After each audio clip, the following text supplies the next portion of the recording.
Alright, so today is Sunday, May 5th, 2019, and I'm standing here near the intersection of Yonge and Bloor in downtown Toronto. I've got my linear limo recumbent bike here, and on the front I've got my action camera mounted. And in this video I'm going to give you a tour, starting from here at Yonge and Bloor, riding west to High Park. So it's around 6:30 in the evening on a Sunday, and it's fairly warm today, been quite sunny for most of the day.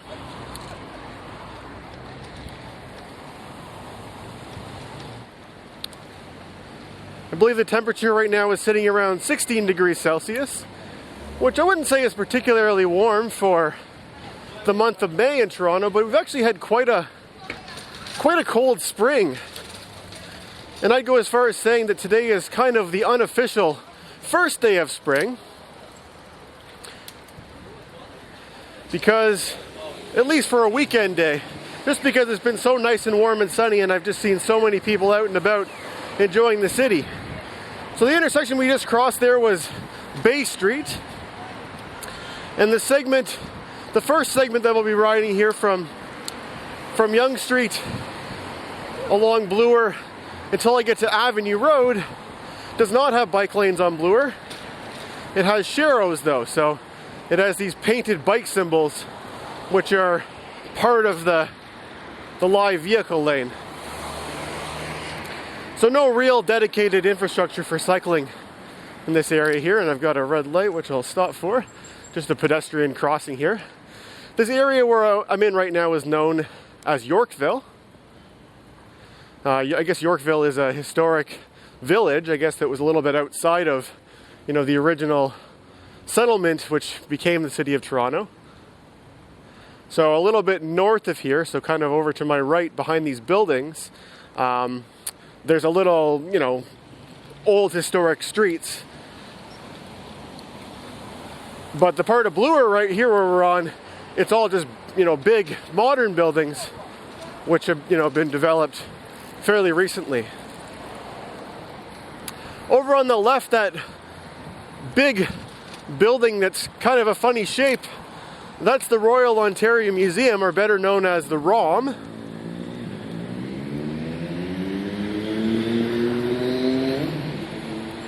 Which is a, very common tourist destination. And this here is Avenue Road. Actually, if you turn right, it's called Avenue Road. If you turn left, it's called Queen's Park. And Queen's Park is also a park, and it's also the name of a building which is in that park, which is where the Ontario legislature is. So where the represented officials for the Ontario government, our province, that's where they hold their meetings.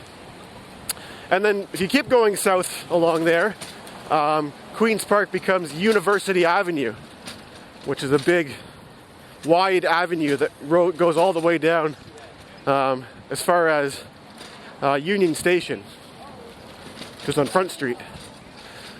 So as I mentioned, after we get past Avenue Road, we're now riding in a dedicated bike lane, and my ride becomes much more stress-free. It's nice not having to worry too much about other vehicles in my lane. This part of the Bloor bike lane is actually really wide too, so I don't really have to even worry about other cyclists. There's enough room for them to easily be able to pass me if they're going more quickly than me.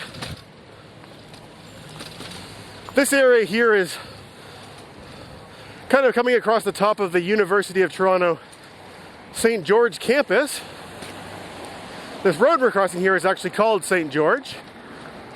But if we were to turn to the left here, we'd mostly be seeing U of T, or University of Toronto buildings.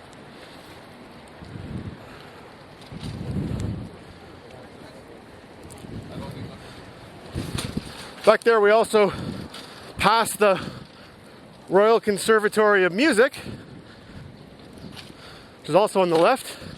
And this brick building on the left is called University of Toronto Schools, or UTS, which is essentially a high school that's operated by the University of Toronto. Alright, see if we can make this light here. This is Spadina Road, or if you turn right it's called Spadina Road, if you turn left it's called Spadina Avenue. And now this neighborhood that we're in now is called the Annex, or the Bloor Annex. Technically speaking, the Annex is actually the part, you know, the land which is part of the Annex would be the part that's on my right, or the part which is north of Bloor. But this neighborhood here, or this strip of Bloor, is sort of known as the Annex also.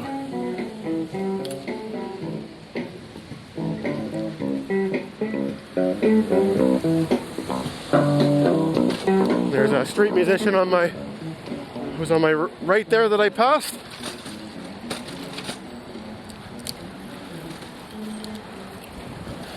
And as you can see, these Bloor bike lanes are very well used. Right ahead of me there's 3 other cyclists and another one sort of up ahead of them. I'm just going to get past them. Oh, unfortunately there's a taxi in my bike lane here, which I'm not a big fan of. So I'm going to ring my bell.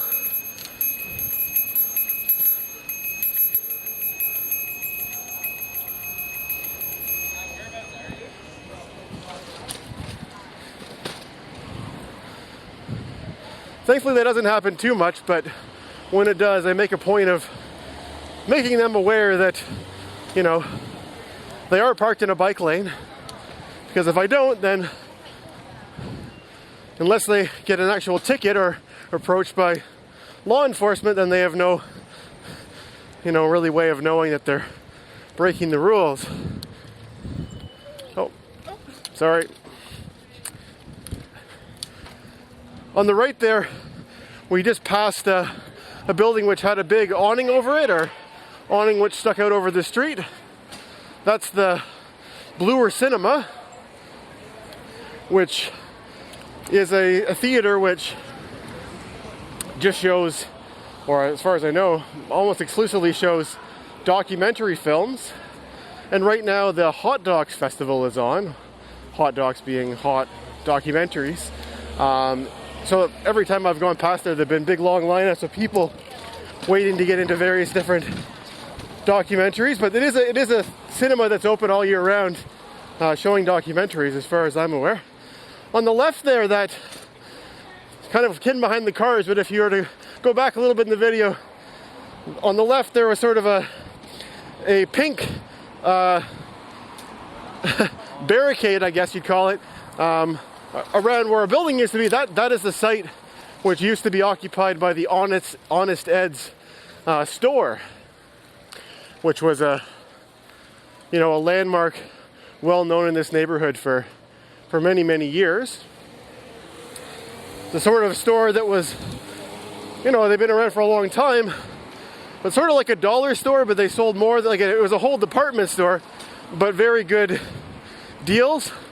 And it was very well brightly lit up in the evening. It was quite something to see, but that's no longer there. It's been demolished, and it's going to be, a bunch of residential buildings will be replacing that. This neighborhood that we're riding through now is called Koreatown. Many of the businesses along here are owned and operated by Korean families, including that blue building on our left, which is an Asian supermarket. Just beyond that blue building, there's another building which has a marquee over it, or a sign. That was once a pornography theater, but it's now a climbing wall facility. Wall climbing, rock climbing type place.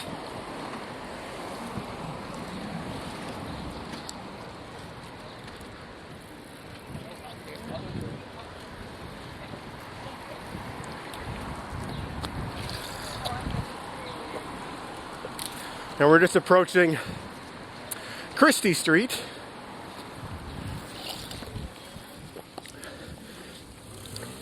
Now the Bloor Street, which is what we're riding on right now, has a subway which runs underneath it. And many of these streets, including Christie, have subway stops along them. I haven't been calling all those out, but working backwards from here, Christie. Before that was Bathurst. That's right around where the Honest Ed building was. Before that, Spadina had one, and St. George had one, and then Bay. And of course, Yonge and Bloor also have a subway stop. Over on our right, there is a park, a very green looking park with lots of people out enjoying this nice sunny day. That is called Christie Pits. Right where you're looking over to the right, it's very flat. But if you were to continue further north, it drops off quite a bit, and it's essentially a big pit. There's baseball diamonds at the bottom of that pit. That's why it's called Christie Pits.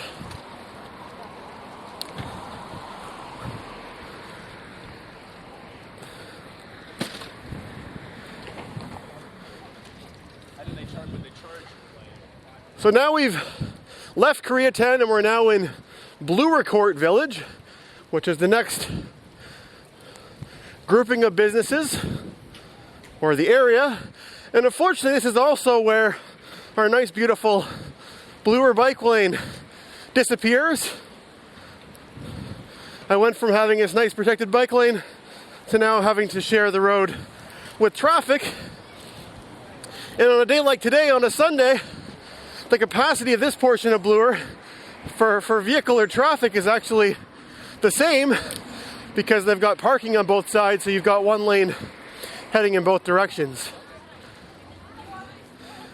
Now, one of the reasons I decided to make this video today is because right now there's a push from the local cycling advocacy organization called Cycle Toronto, and they're pushing to get that Bloor bike lane that we were just riding in, they're pushing to get that extended all the way from where it ends to High Park, which is where I'm riding to today. The Bloor bike lane that we were just riding in, it's actually relatively new. It was only installed in 2016, near the end of the summer. So this will actually only be the, what is this, the third full summer that we're gonna have a bike lane on Bloor. And in the short time that it's been here, it's, the ridership and the use of it has grown exponentially. After they installed it, they put in some permanent counting devices in the asphalt, which essentially every time a bike goes over it, it tallies that. And it keeps track of how many rides we're through. And I believe in the 1 year period, the first one year that they had that installed, they recorded a total of 1 million trips, or very close to 1 million trips in a single year. So there's certainly people using it, and that really, goes to show you that if you build it, they will come. It's great to see people getting out of their cars and electing to use bicycles for getting around, and for every less car on the road, it means, less congestion and people getting exercise and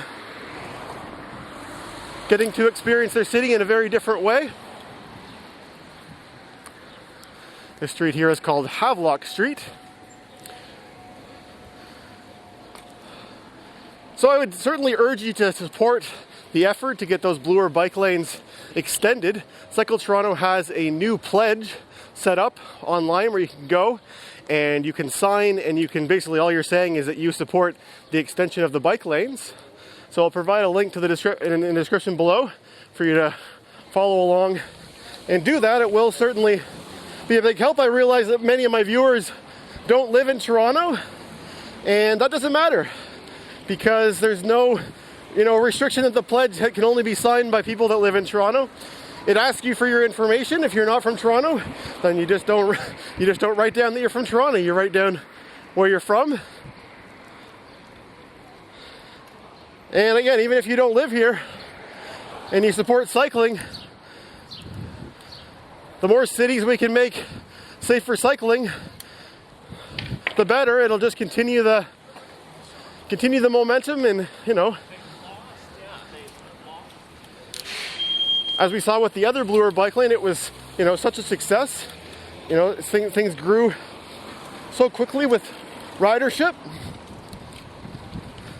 So yeah, and I strongly encourage you to follow the link and sign the Bloor pledge. This is a new pledge designed, written specifically for this extension. They did have one before for the part of Bloor that we already have, but this is a new one. So that major intersection we crossed back there was Dufferin Street. And after crossing that, we've now gone into the next business improvement area, or BIA, or neighborhood of businesses. This one is now called the Bloordale Village area.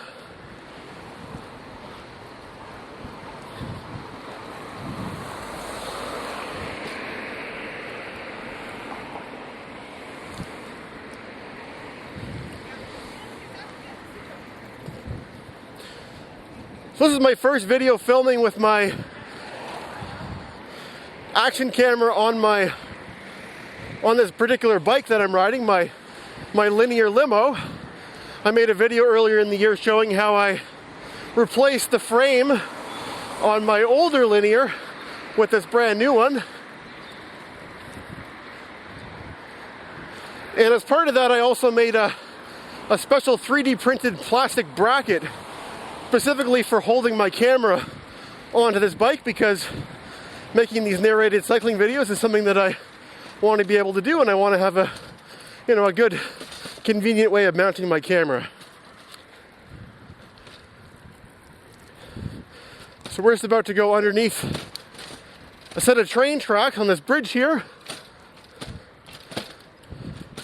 I believe these are the set of train tracks which lead up to the Barrie line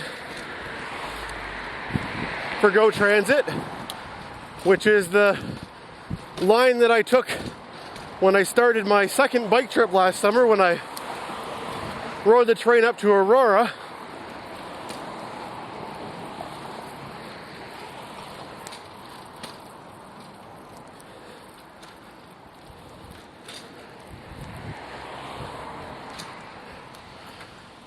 This part of Bloor is less commercial and less residential. It seems to be more industrial. You've got sort of automotive type places along here.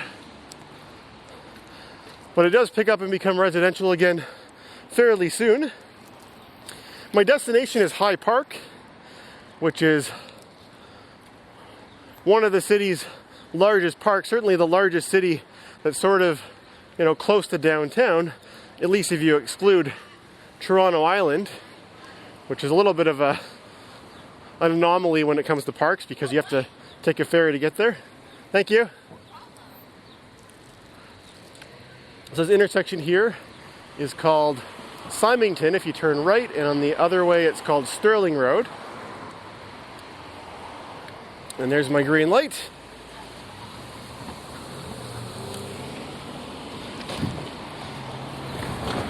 And no ride on my recumbent bike would be complete without somebody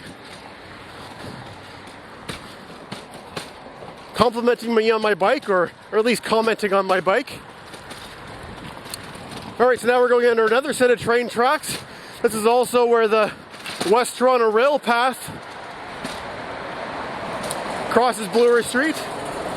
But the train tracks that are there, there's another, Go Transit line that goes along that way, or actually probably a couple.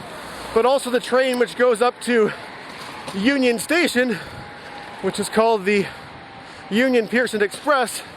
It also travels through there, and when I've gone to the airport in the last few years, I've always taken the Union Pearson Express, and I'll take the subway to this intersection here, which is called Dundas West Station, and from there you can get on the Union Pearson Express, and in a short time and a low cost, you're up at the airport without having to get someone to drive you or get a taxi or anything like that, which is really convenient. So this is Dundas West, as I said. Dundas Street is a street which downtown, you think of it being a kind of an east-west street that runs parallel with Bloor Street, but as it heads west, it kind of curves up north. I think it eventually kind of turns and becomes an east-west street again, but right here it actually intersects Bloor right at 90 degrees. And I think the reason for that is because Dundas is one of the very earliest roads or streets in Canada, which was here long before the grid that was put in place here. Another street which is like that is Davenport, which I made a video about last fall, showing riding on Davenport and telling the story of how it's, you know, one of Canada's earliest roads.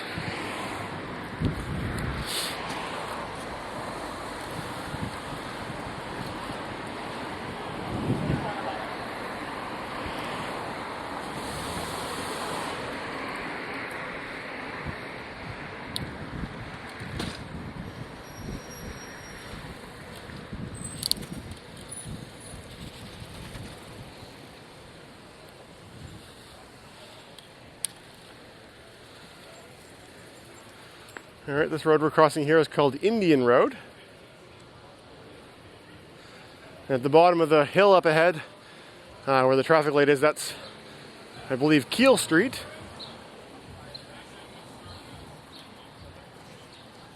Which is right at the very edge of High Park, which is, of course, where we're heading. I spent more time in High Park this year than probably any other year so far. That's because, at least so far this year, and that's probably because I came here quite a bit in the winter, well, not quite a bit, a few times at least, to cross-country ski.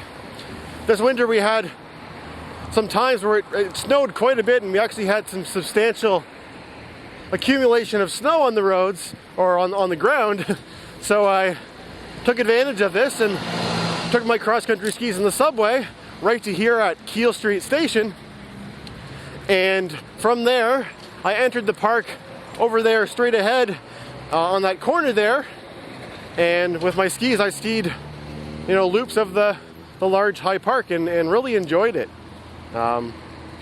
There's one evening that I came to High Park and I was skiing over on the other side near Grenadier Pond, and saw 2 coyotes in the park, which really, you know, seeing wildlife is always interesting, but I find it particularly interesting when you're in, you know, the middle of a city which has a population of 3 million people. It's pretty neat to see, you know, wildlife like coyotes living and surviving in this urban environment. A couple days ago I was riding the waterfront trail right near the Mississauga border, way out in the west direction, and I saw a deer running in the forest that's there. And again, that was really neat to see. So High Park runs, again, over on my left-hand side for a couple of intersections. It's a very big, large green park, and a really great place for the city to build bike lanes to get to, because the ride that I've just done to get this far, it was fun for me, but it's not the sort of ride that a lot of people who are maybe less experienced with cycling, or at least less experienced with cycling in Toronto, are comfortable with. Anyways, here I've arrived at High Park Avenue. I hope you've enjoyed joining me on this video. Please leave a comment below, and thanks for watching.